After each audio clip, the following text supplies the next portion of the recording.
Good morning. This is Scott Boyd with the Florida State Watch Office Daily Situation Report for December 25th, 2008. State Emergency Operations Center is currently at a Level 3 or monitoring activation status. Nuclear power reactors at Turkey Point, St. Lucie, Crystal River, and Farley are all operating at 100% capacity. All major airports and seaports are reporting no major issues at this time. Now for the weather. A weak frontal boundary extending across central Georgia and southern Alabama will stall today and retreat northward as a warm front on Friday. Isolated showers have developed south in the region boundary in the Florida Panhandle this morning.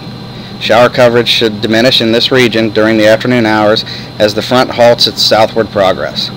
Widespread dense fog covers the western Panhandle coast and most of the Florida Big Bend.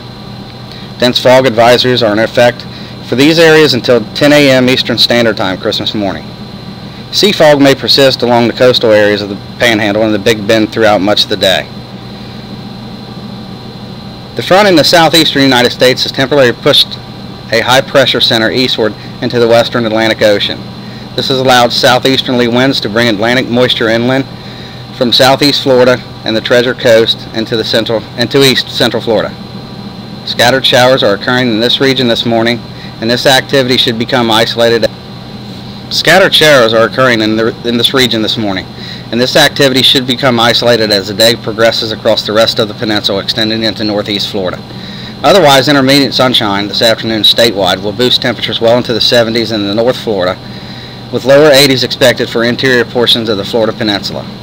Onshore winds and ocean swells will create a moderate risk of rip currents along the southeast and east central Florida beaches, as well as the Panhandle beaches from Bay County westward.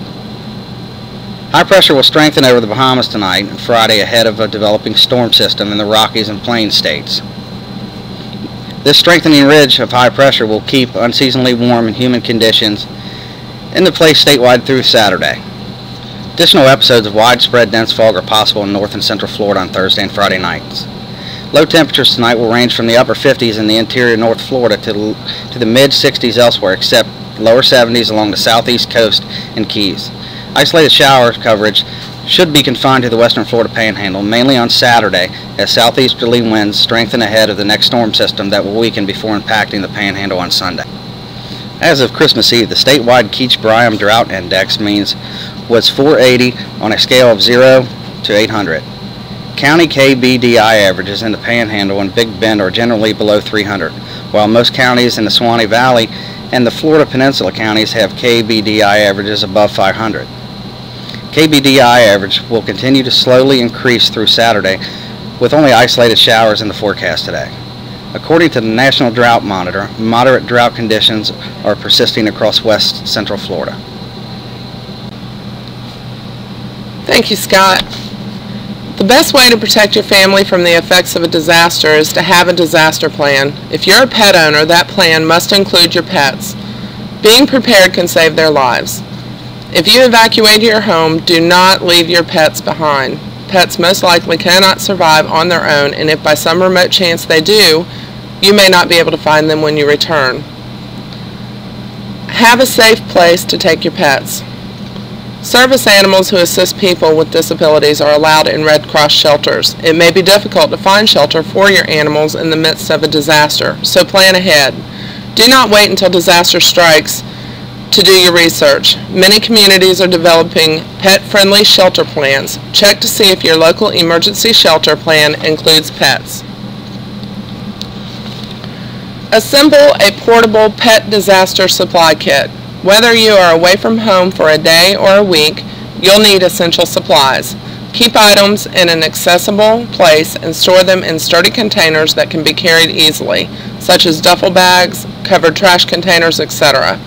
Your pet disaster supplies kit should include medications and medical records, a first aid kit for your pet, sturdy leashes, harnesses, and/or carriers, current photos of your pet, information on feeding schedules, medical conditions, behavior problems, and the name and number of your veterinarian in case you have to foster or board your pet. Beds and toys if easily transportable.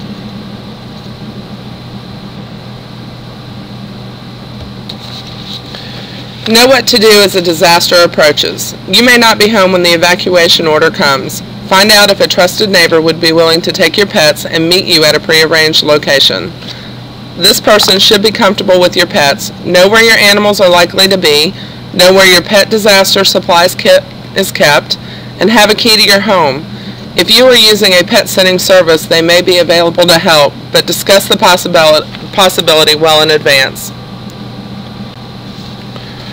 For more information on preparing a disaster plan for your pets, visit disastersrus.org and click on Pet Preparedness on the left of the screen. That's all we have for today. This has been the Florida State Watch Office Daily Situation Report for Thursday, December 25th, 2008. Have a safe day. For further information and to learn more about how you can get a plan, please visit www.floridadisaster.org.